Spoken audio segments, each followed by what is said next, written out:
जी बिल्कुल, बहुत ह- शुक्रिया मैडम रेखा, हेलो। आपने बहुत हाँ अच्छे से अदिबा। वर्ड। अदिबा, मेरी आवाज आ रही है क्या आप तक? जी जी जी जी, आ रही है वंदना जी। Madam, please. हाँ। मैं कहीं बाहर हूँ, मैं सुन तो रही हूँ इस डिस्कशन को, लेकिन मैं कहीं बाहर हूँ और मुझे लगता है कि उतना वक्त भी नहीं है, तो मैं अभी इस पर कुछ बात नहीं रख पाऊंगी। आप लोगों को सुन रही हूँ मैं।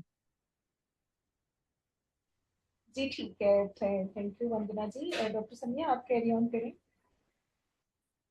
ये मैडम अदीबा, आपने पहले तो बहुत अच्छे तरीके से इस बुक को पूरा डिटेल में डिस्कस किया है। चाहे वो जितना मर्जी आपने उसको शॉर्ट करने की कोशिश की थी, लेकिन फिर भी उसके जो मेन पॉइंट्स थे वो मेरे ख्याल में जितने भी हमारे पार्टिसिपेंट्स हैं उन्होंने बहुत अच्छे से समझ लिए हैं। और उसके बाद जो मैं मैडम रेखा ने जो बात की है, तो मैं उससे 100% एग्री करती हूँ कि हम लोग बहुत सारी चीजों में इतने ज्यादा इम्यून हो चुके हुए हैं कि हमें फील ही नहीं होता कुछ। फॉर एग्जाम्पल, जैसे अभी इन्होंने अभी एक वो मूवी का इन्होंने रेफरेंस दिया कि उसका मैंने वो मूवी तो नहीं देखी है, लेकिन जैसे उसमें इन्होंने बताया कि वो जो पहला सीन है वो स्टार्ट ही यहाँ से होता है कि दैट गर्ल इज माइन। तो अब देखें, इसी चीज को अगर आप उसको शुगर कोट करते हैं, अगर हम उसको उर्दू में करें या जैसे भी जिस भी तरह से, तो वो हमने उसको नाम दे दिया जी पहली नजर की मोहब्बत का। और उसके बाद है सब कुछ वही, लेकिन बस हमने उसको थोड़ा सा अपने लफ्जों को आगे पीछे करके उसको शुगर कोट करके इस तरीके से हमारा सोशल मीडिया और जो दूसरा हमारा जो भी टेलीकम्युनिकेशन मीडिया है वो इस तरीके से चीजों को आगे लेकर चल रहा है कि वो हमें कोई चीज गलत गलत लगती ही नहीं है। कोई भी आप ड्रामा देख लें, कोई भी आप मूवी देख लें, जिसमें जितनी ज्यादा मोहब्बत है उसको उतनी ही ज्यादा वायलेंस से इंडिकेट कर रहे हैं। मतलब वो जो हीरो है वो अगवा भी कर रहा है, वो उसके साथ मारकुटाई भी कर रहे हैं, और इन दी एंड कहता है कि क्योंकि मुझे तुमसे मोहब्बत है तो इस वजह से।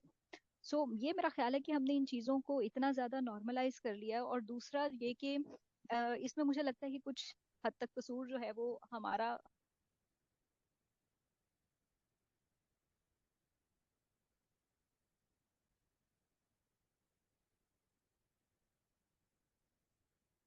डॉक्टर समिया, आप म्यूट हो गई हैं।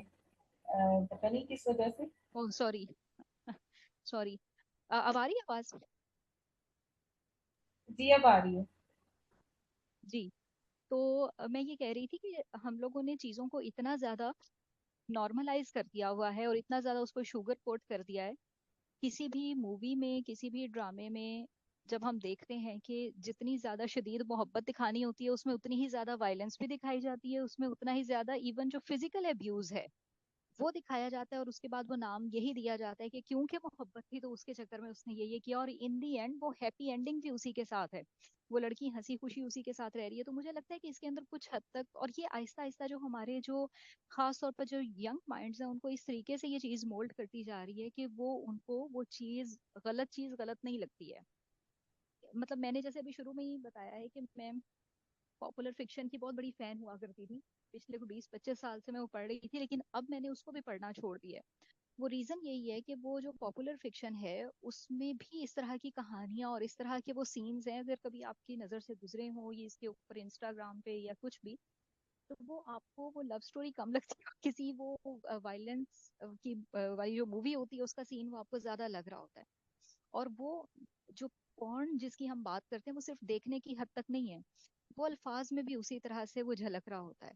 मतलब एक सीन आप दिखा रहे हैं, अगर आप बेशक हस्बैंड वाइफ का सीन उसमें नॉवल के अंदर दिखा रहे हैं और उसमें आपको ये चीजें बता रहे हैं कि वो अब आगे फर्दर जो भी उनकी जिस तरह से उनकी जो इंटीमेट सीन्स हैं उनको अगर आप वो अल्फाज में ढाल के अगर आप सामने लेकर आ रहे हैं, तो मेरा तो ख्याल है कि वो भी आपके जो जहन है उनको बहुत ज्यादा मोल्ड कर देता है। दूसरी बात ये कि जैसे मैंने अभी पहले भी कहा कि फीमेल्स का भी किसी हद तक, हम खवातीन का भी कसूर है कि हम लोग इतने ज्यादा ससेप्टेबल हो चुके हुए हैं इमोशनल ब्लैकमेलिंग के लिए कि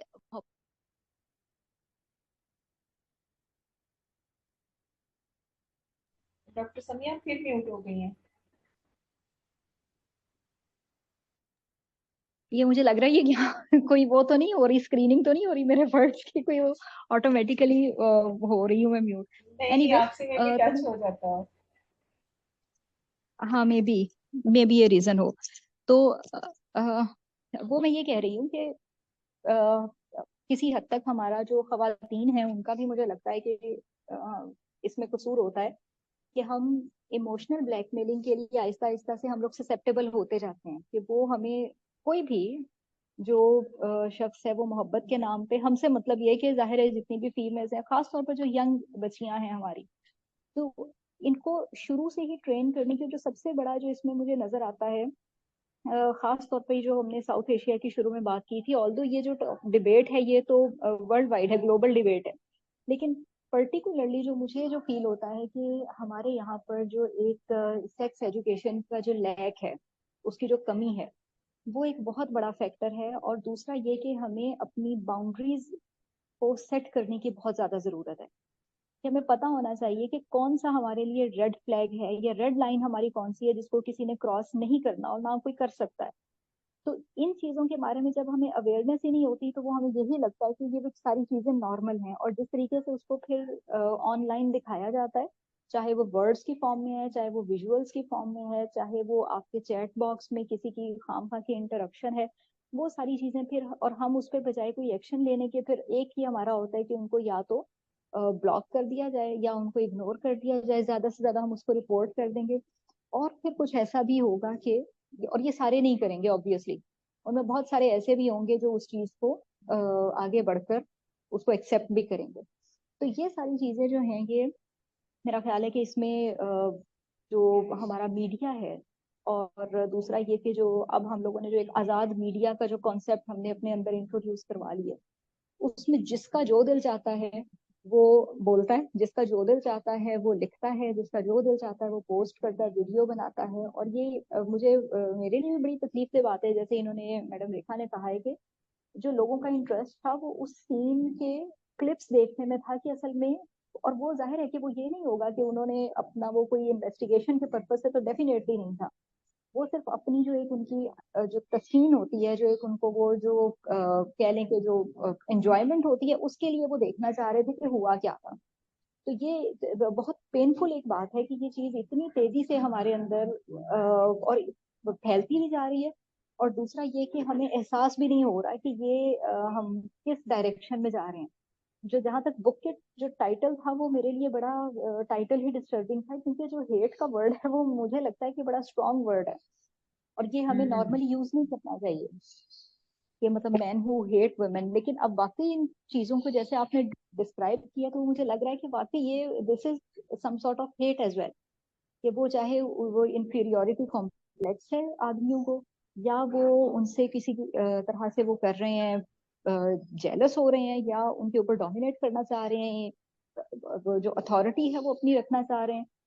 तो वो मुझे लगता है कि ये अब यहाँ पर इस सारी डिस्कशन के बाद मुझे लग रहा है कि हेट जो है वो बड़ा ही इस जगह के लिए सूटेबल वर्ड है। तो थैंक यू मैडम अदीबा। ये बुक जाहिर है थोड़ी सी डिस्टर्बिंग है इस डिस्कशन में जाना और इसको करना, लेकिन ये एक बहुत बड़ा जो आजकल की दुनिया का फैक्ट है उसको इसके अंदर बेनकाब किया गया है। तो thank you so much for both of you, आप लोगों ने बहुत अच्छी इस पर डिस्कशन की है। और it's up to you now madam Adiba, please. मैं अपने से पहले मैडम रेखा से चाहूंगी कि वो कुछ ऐड इसकी करना चाहेंगी मजीद।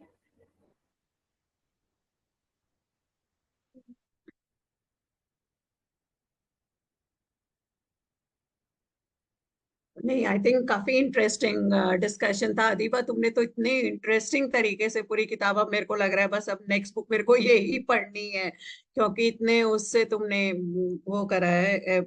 मैं ना अपने यूनिवर्सिटी में काफी साल से, शुरू में मैं सेक्सुअल हैरेसमेंट कमेटी में मैं मेंबर थी। तो हम लोग जो देखते थे ना, जिस तरह के सेक्सुअल हैरेसमेंट केसेस आते थे, और बाद में जब ये नेट आ गया है, इजीली अवेलेबल हो गया, इतना इंक्रीज हो गया है ये नंबर ऑफ हैरेसमेंट केसेस जो है। क्योंकि जो लड़का कंप्यूटर के पीछे बैठता है, शुरू में, अब तो इन लोगों को काफी अकल आ गई है कि you can trace out, you can find out किसने किया है। शुरू में तो उनको लगता था कि दे आर ऑल पावरफुल, उनकी आइडेंटिटी जो है वो हिडन है, वो पता नहीं चलेगी।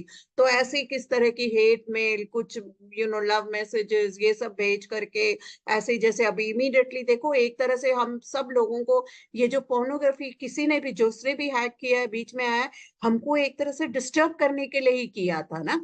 सी we are talking on such a serious issue, और इस तरह से लेकर के it was to disturb you, you know, to put you out of your radar. तो उसी तरह से बहुत सारे लड़के लोग जो अब आजकल इंटरनेट पे यूज करते हैं, they think they have all the power, they use to send messages, इस तरह की कोई पोर्नोग्राफिक पिक्चर भेज दी टू डिस्टर्ब द गर्ल्स। तो ये इनको लगता है कि आजकल जो नेट है ये इनके हाथ में एक बहुत बड़ा टूल आ गया है। और अगर हम पहले तो ठीक है, क्राइम रियल वर्ल्ड में भी एग्जैक्टली। हो रहे हैं, you women are getting hurt. अब तो पहले मर्डर भी कर दे रहे हैं उसके बाद की कोई एविडेंस ही आप नहीं छोड़ो। लेकिन cyber crime is another area जहाँ पे इतना बढ़ रहा है। और मेन इसका रीजन है कि वन, आई थिंक, कहाँ से हम शुरुआत करें। हमको अपने घरों में ना, जैसे हम कहते हैं कि लड़कियों को बाहर नहीं भेजो, we have to think about the safety of the girls. I think हमको लड़कों को भी सिखाना पड़ेगा कि they have to respect girls. जब घर एग्जैक्टली। में एक लड़का लड़की, unless boys learn how to respect exactly, girl, बिल्कुल। ये कुछ भी नहीं हो पाएगा। तो ये हमको एक यू नो घरों से स्टार्ट करना पड़ेगा, इंडिविजुअल से स्टार्ट करना पड़ेगा, तब maybe at one time we can hope that society will change. And second, एक और डेवलपमेंट हुआ है इसके बाद, इतनी ज्यादा लड़कियां अब सेल्फ डिफेंस कोर्सेज में ज्वाइन कर रही हैं। ये भी एक रिपोर्ट थी। Girls feel that they need to take care of their security, their protection. They should know all these martial arts, etc. And many girls are joining these. तो ये भी एक इम्पैक्ट, ये जो रेप केस हुआ था, इसका पड़ा है। तो बहुत सी जगह से हम लोगों को शुरुआत करनी है, how to deal with this violence. चाहे हम अपने टेक्स्ट बुक्स को देखें, एक तरह से जिस तरह से हम वेमेन को पोर्ट्रे करते हैं, हमको अपने मीडिया को टैकल करना पड़ेगा, हमको अपने घरों में टैकल करना पड़ेगा कि हम लड़कों को कैसे ट्रीट करते हैं, लड़कियों को कैसे ट्रीट करते हैं। पेट्रियार्कल माइंडसेट कैसे चेंज होगा। अर्बन एरियाज में थोड़ा चेंज हुआ है, रूरल एरियाज में उतना चेंज नहीं हुआ। हमको अपनी सोसाइटी में देखना पड़ेगा कि किस तरह की सिक्योरिटी है गर्ल्स की, आर दे सेफ और नॉट। तो ये हमको एक मल्टी प्रोंग्ड अप्रोच लेनी पड़ेगी। जब तक हम इस तरह की एक अप्रोच नहीं लेंगे और सबको मिल करके, चाहे मीडिया हो, चाहे हमारे अपने पर्सनल वैल्यूज हो, और सोसाइटी हो, जब तक हम लोग सब मिल करके इसको एक सीरियस इश्यू की तरह नहीं देखेंगे, I don't think it will change. क्योंकि यही हम मानते हुए चलेंगे, नहीं तो कि women are not equal, they can easily be done away with, they are just they are objectified, और एक केवल एक वो एक सेक्सुअल बीइंग है। तो ये हमको माइंडसेट थोड़ा चेंज करना पड़ेगा। Thank you. बहुत शुक्रिया मैडम रेखा पांडे आपका। मैं इस पे फर्दर, बस मीटिंग हमारी एंड होने वाली है, बस एक थोड़ा सा ये ऐड करूंगी कि जैसे भी डॉक्टर समिया कह रही थी कि हमें जो है वो एजुकेशन देनी चाहिए, हमारे यहाँ कमी है उसकी, सेक्सुअल एजुकेशन की। तो मैं ये समझती हूँ कि हमारे यहाँ ये एजुकेशन की भी कमी है, और हमारे यहाँ जेंडर सेंसिटिविटी का भी कॉन्सेप्ट जो है वो बहुत कम है। इंडिया में तो शायद इसलिए आज से ज्यादा हो कि वहाँ पर फेमिनिज्म पर के ऊपर बहुत काम हुआ है, वहाँ पर एक बहुत बड़ी स्कॉलरशिप जो है वो खड़ी है फेमिनिज्म की। लेकिन हमारे यहाँ उस तरह से देखा तो गया है फेमिनिज्म को या जेंडर को, लेकिन उस लेवल पे नहीं देखा गया जैसे कि इसको देखा जाना चाहिए। तो जैसे हम मैं ये समझती हूँ कि जब मैं अभी अपने स्टूडेंट्स को पढ़ा रही होती हूँ हिस्ट्री, तो मैं उन्हें कहती हूँ कि आप बेसिक फेमिनिस्ट टेक्स्ट जरूर पढ़ें, रिगार्डलेस ऑफ द फैक्ट कि वो लिबरल फेमिनिस्ट हैं, या वो मार्क्सिस्ट फेमिनिस्ट एंगल से लिखे गए हैं, या वो रेडिकल फेमिनिस्ट एंगल से लिखे गए। लेकिन कुछ ऐसे टेक्स्ट जो हैं, जैसे कि सिमोन डी बोवर की सेकंड सेक्स है, वो पढ़े। इसके अलावा जो है वो केट मिलेट की सेक्सुअल पॉलिटिक्स है।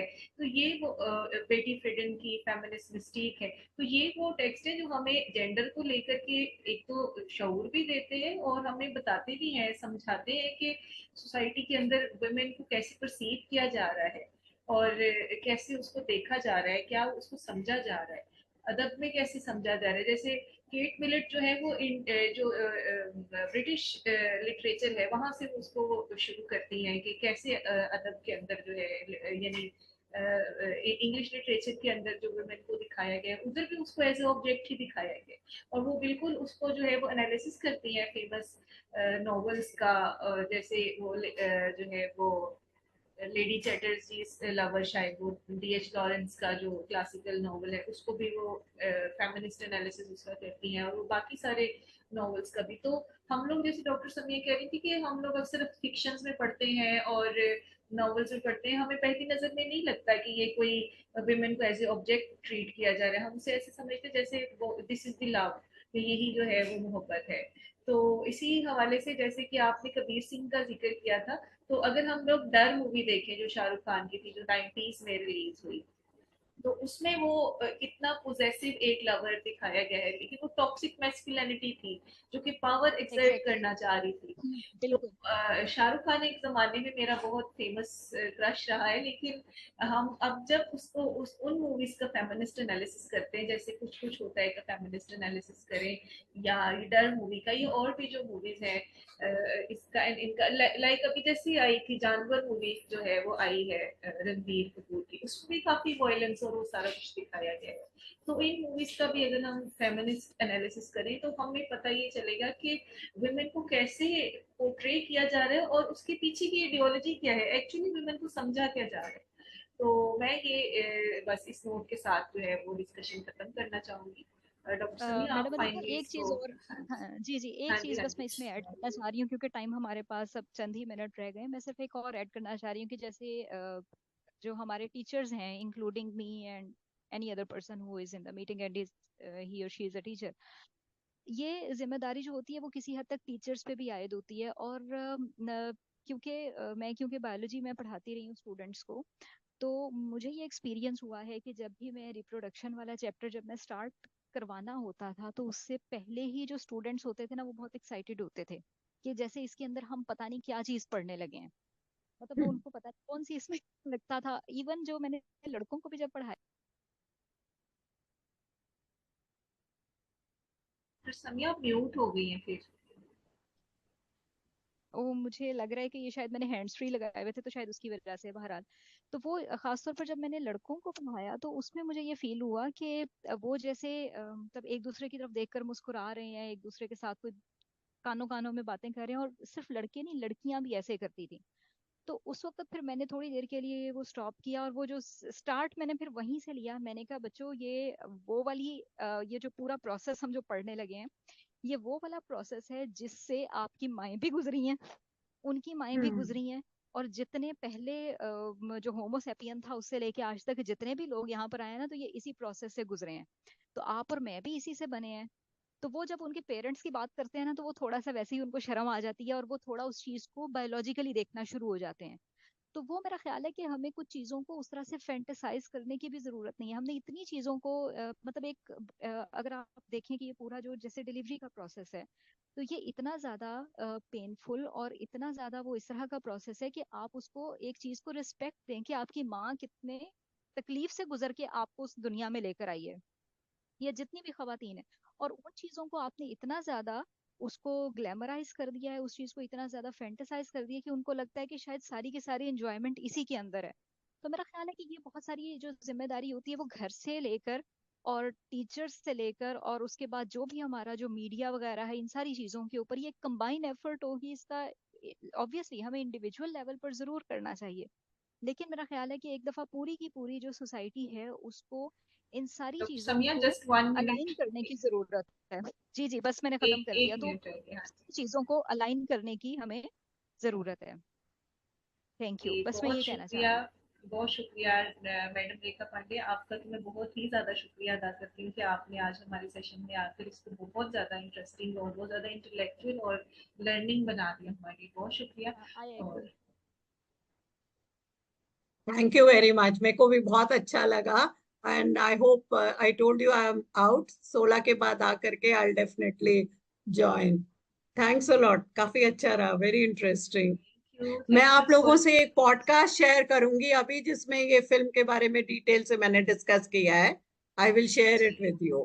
जी, हम फाइन। जरूर ओके। देखेंगे, बहुत जरूर। बहुत हाँ शुक्रिया आपका। 16 के बाद हाँ, हम आपके साथ सेशन भी रखेंगे। और ईमान हमारे डेफिनेटली। साथ एंड तक रही है। ईमान, थैंक यू बेटा, आपका भी, ईमान मेरी स्टूडेंट है, तो आपका भी सुनने का बहुत शुक्रिया।